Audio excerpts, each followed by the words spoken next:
दर्शक बंधु नमस्कार। कैंडिड इंटरफेस को स्वागत। आज आम गहणर अच्छा श्री देबाशिष दासगुप्ता, पूर्वतन chief income tax commissioner.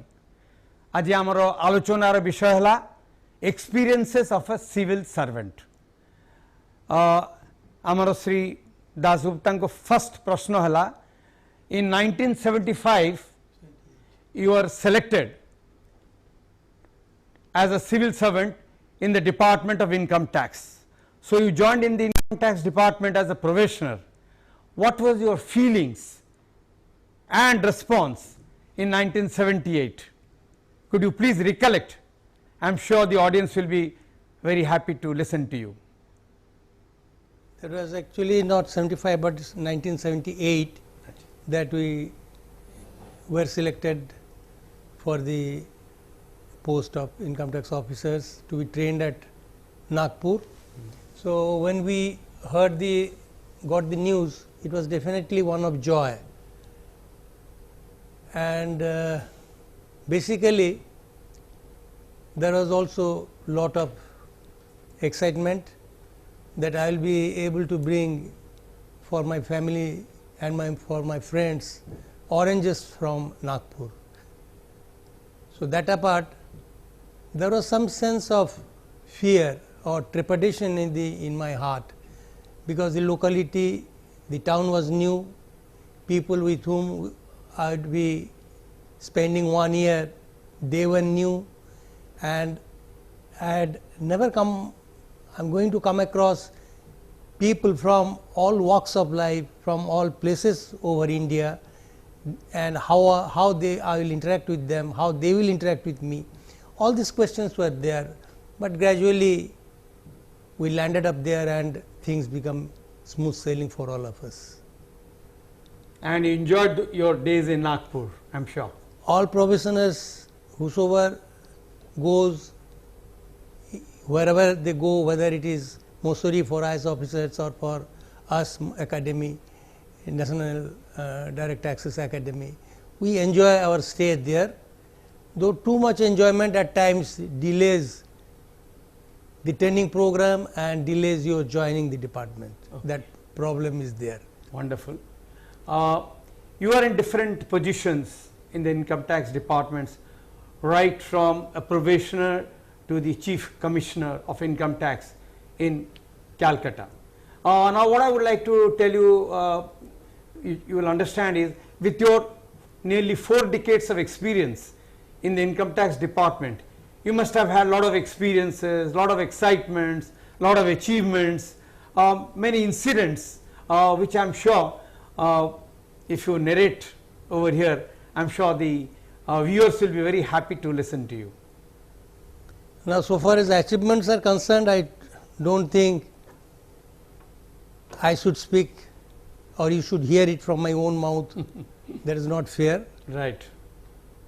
Especially when there is a stigma associated with civil servants that they are neither civil nor they act as a servant, they act as masters. But that joke apart, one achievement I would like to share with you, because I know how difficult it is to get money from the government. Right.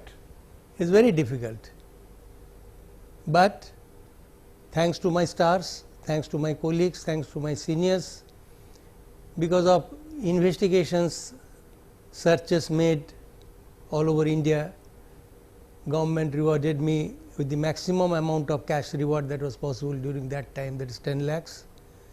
And that was something which I think was more than a crore for me, because it was a rare distinction. And so far as other aspects of job are concerned, immediately after coming from Nagpur, where we are trained, when we joined, I found, gradually I discovered, day by day I discovered that there is a difference between what you learn and when you put them to practice, actual practice in the field.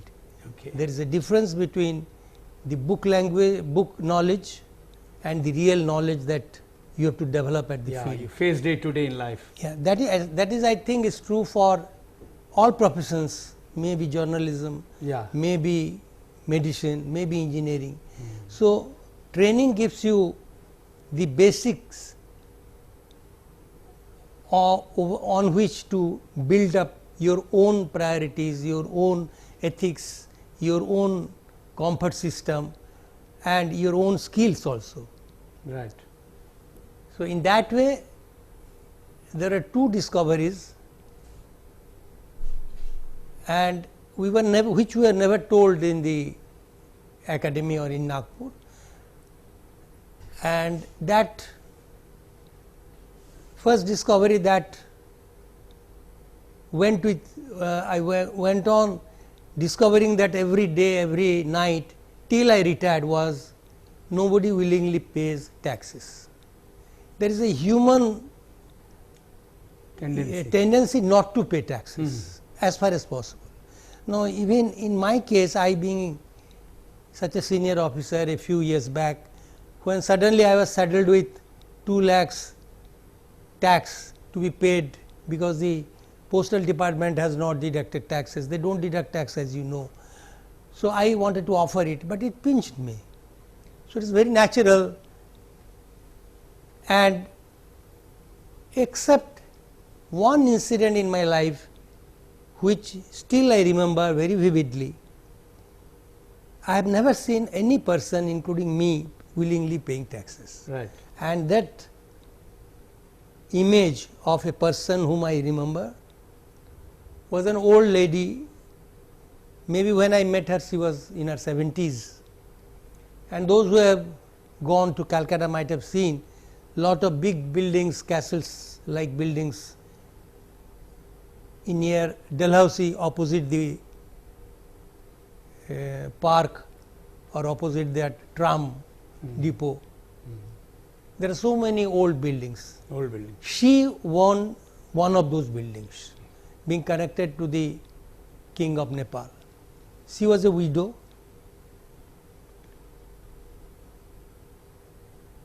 and this I will narrate after as we progress in our discussion. Right. But I was waiting for her, I remember her because I was waiting for her for some work. Suddenly I found somebody in her 50s accompanied by a chartered accountant came to my room in a wintry morning, and she said, I want to offer some taxes, I want to pay my taxes, this is my money, this much money I have, it may be maybe little less than 1 lakh, maybe 80,000, 90,000 in those days. I am talking about 1980 or 81. And I came to know that her profession was income from prostitution. She has now become old, her daughter is grown up, she wants to build a house or buy a house, she wants to pay the taxes, whatever she has earned. And I was a boy of 23, 24 at that time. So, I didn't know how to handle this case. Next day I went, met my senior, asked him that this lady wants to offer taxes from her profession and her profession is this. Can we accept if something which is not strictly legal, can we accept that money which has an illegal source? And my boss was sympathetic, told me that such cases will come in life, you have to handle it yourself. So, ultimately I took the decision that no matter whether it is legal or illegal, if it is an income, then taxes follow naturally to this income. So, that is the only lady, that person is the only person in my life whom I remember having willingly coming to my office and offering tax. In none other case we had to chase people, asking them to pay, coercing them to pay, saying that the minister wants more advance tax, please pay a little more, our budget is suffering, like that. So, this we were not taught in the when we were probationers. So, that was one important one of the incident. incidents which you faced in life. Yes. And you tackled it so nicely. Great. Now, one little thing I would just like to ask you, you belong to Sundargarh, and you will appreciate that Sundargarh is a princely town. Could you please recollect those days, princely state, and your old memories and how you felt there in Sundargarh? And you can always create a sort of a synergy between what you were then and what it is now today. I am sure it will be of interest to all of us. Now, Sundargarh, earlier known as Gangpur state, was integrated with the rest of India on 15th December 1947, if I am right, if my memory is right. On 15th December, we integrated with the rest of India. Prior to that, it was a princely state. So, when I was born in free India, and when I was born, maybe I was 10, 12 years old, there was still a king, and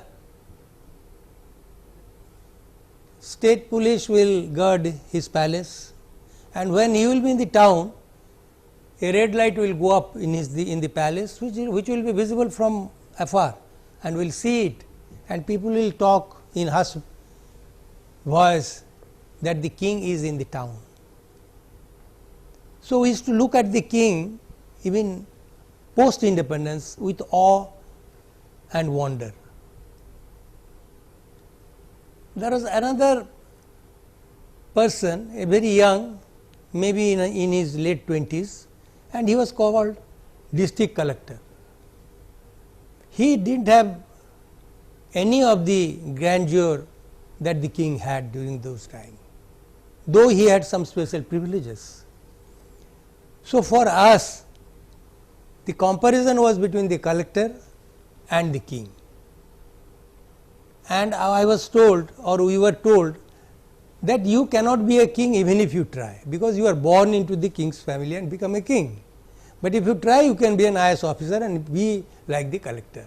So, the only option available to us was to appear in the civil service and try for this IAS. And so, whenever the collector will be in the town, or most of the time he was in the town, we used to meet him, try to get some inputs, but we never had the occasion to meet the king. And his privileges, the last king was Udit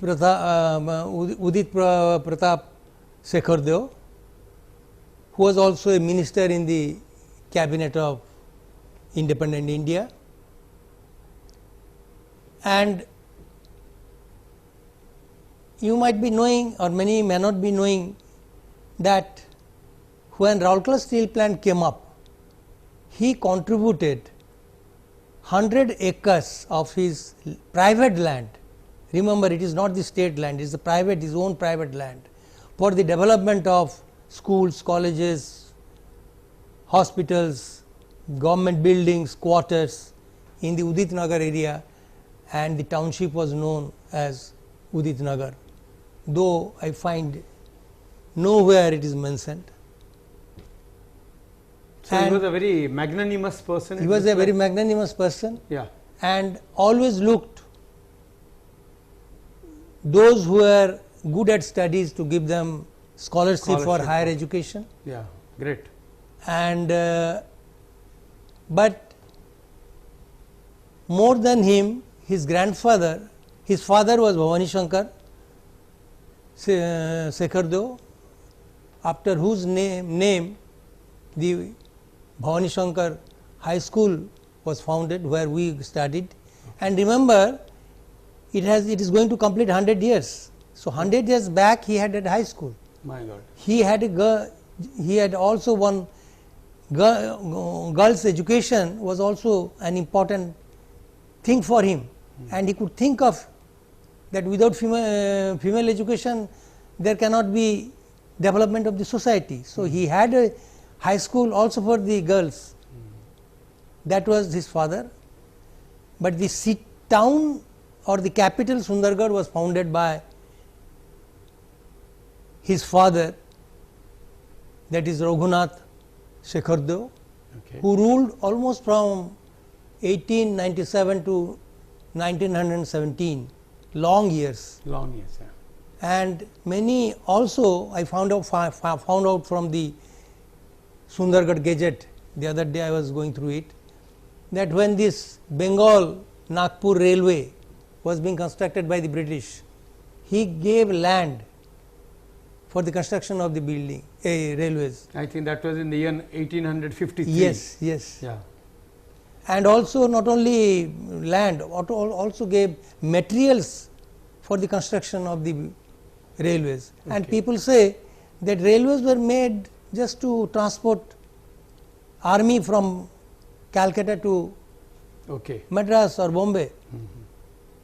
But just see, after the railways came, the dolomite industry and other minerals that the king had in Rajanpur area, there is huge exploitation, and suddenly the state become cash rich, and it could have lot of schools, lot of college, lot of hospitals, lot of government buildings.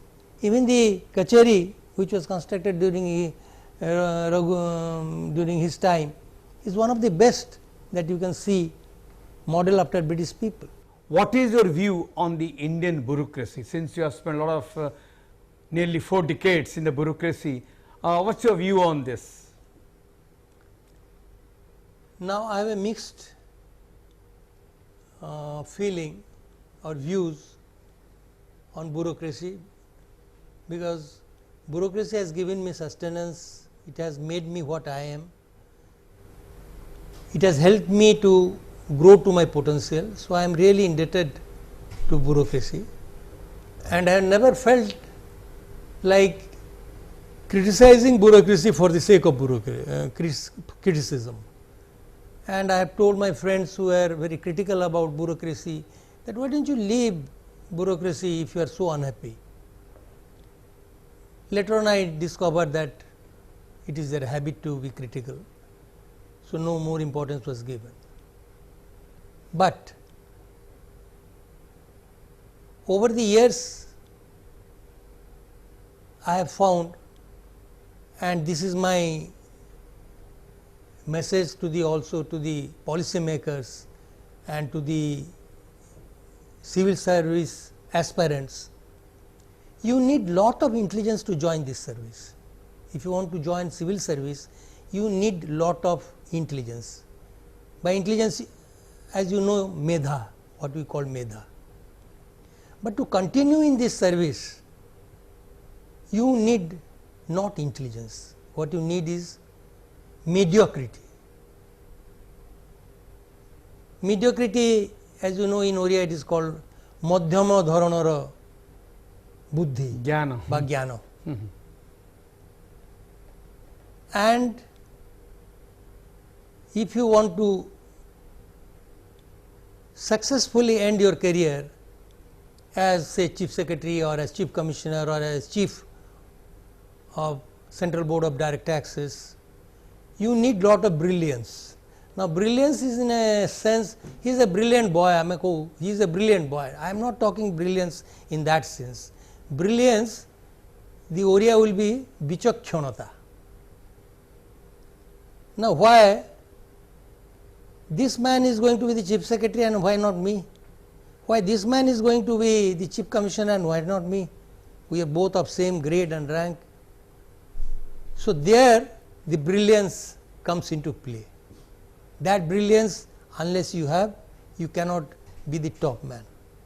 But contrast this many things, lot of waters have flown under the river Mahanadi. But remember, I still have gone through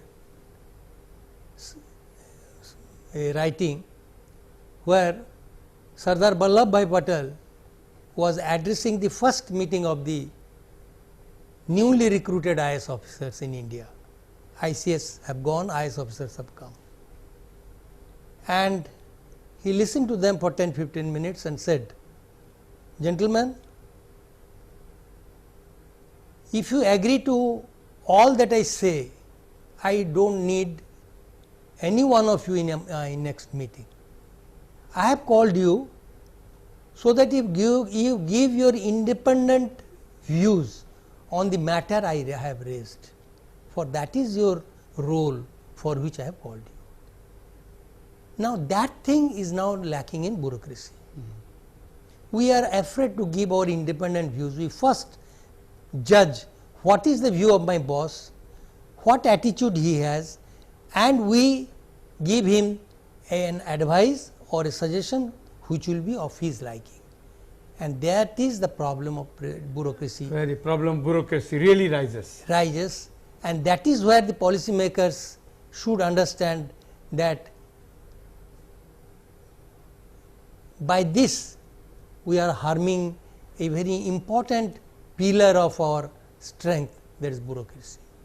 Now, why did I call that you need lot of intelligence, a lot of mediocrity to continue in this bureaucracy? Why suddenly intelligent officers become mediocre? They still remain intelligent, but they show mediocrity. There is a very interesting example in my own career, in my own life. Two engineers came to assist. They were good in, one was good in electronics, another was good in computerization. Now, those are the days when TCS has failed in our bid to computerize, and Infosys has not come in. In between, these two boys, both of them engineers, were doing tremendously good work and successfully computerizing our records, taxpayers information system, and hell of a lot of good things being done to the department. Now, they have to often go to Delhi to demonstrate. His bosses, which included the chief commissioner, they didn't like it. Why they didn't like it? And the problem becomes so acute that both of them had to come to me, because I was in charge of training, and said, "Sir, we want to be under you, because training is a very cozy place. Yeah. We don't want to be in limelight." Now, your boss, if he is less intelligent than you, will never like an intelligent subordinate working under him, because he will steal the limelight. So, you are a threat to him. So, that is why a stupid boss will always like you to remain stupid. Now, what I would like to ask you is, when we talk of economic development in India, you must have noticed, we are talking of, giving a lot of emphasis to tax collection, revenue collections, and at the same time, on the other hand, you will find we are also giving a lot of, freebies, subsidies. What's your viewpoint on this? Now, there is lot of, I have felt that there is lot of cruelty involved in the matter of tax collection. Earlier I said nobody willingly pays tax, but when a rich man pays, you don't mind. Now, I had started one story which I said I will complete it later, and that story was about that building that was in Dalhousie, to which I had referred in the beginning of my discussion. There was a 70-year-old lady. He had a big building. The building itself would have fetched 5 crores to 10 crores during those times. But he had the tenants that she had, were not paying or were paying very little rent. Paltry sum. Very paltry sum. So, a lady who is supposed to be very rich because she is in possession of a lot of wealth, but very poor because she has no income, and there was wealth tax at that time. So, she had an outstanding demand of some 4,000 or something, which I attached. And when she came to my office, 70-year-old lady coming to my office, requested me that I am a widow, part of me tenants do not pay me even the rents that they are supposed to pay, they pay it in court, taxes, litigation is going on. Please come once to my house and see in which condition I live. But still, against all my will, I collected that 100,076 rupees or something, and that still haunted me, that with what difficulty we collect taxes and with what ease government wastes that money, or even individuals waste that money or takes away their money or cheats that money that belongs to the public, that belongs to the taxpayer, that belongs to the state. Absolutely. So, freebies, when it comes to freebies, it is done from the taxpayers' money, maybe income tax, maybe goods and services tax, because poor people also pay taxes. Right, right. Well, government has to be extremely careful that what kind of freebies constitute freebies. It should be done with utmost caution. Or utmost caution and application of mind. Now, most of us might have heard about a name Abhijit Banerjee, who got Nobel Prize on economics few years back. Now, he says we want to give polio vaccine to our children, but the villagers are not forthcoming, they do not come to the vaccination center. Now, if I add a freebie to this, that if you take a vaccine, I will give you 1 mosquito net free or 1 kg of dal free, then it is not a freebie. It is an encouragement, and she will come for the sake of getting 1 share of dal and get her son vaccinated. Thank you so much. Now, we are at the fag end of our discussion. I would request Sri Dasgupta to kindly give a inspiring message to all our viewers. Now, I do not know how inspiring the message will be, but to the policy makers as well as to the civil servants, aspirants, I will say that once, as not only aspirants, once you become a civil servant, in whatever position you are, in whatever station of life you are, remember that your motto should be largest or greatest amount of good to the greatest number of people. Wonderful. Thank you so much, Sri Dasgupta, for spending time with us. Namaskar, Darshak Bandhu.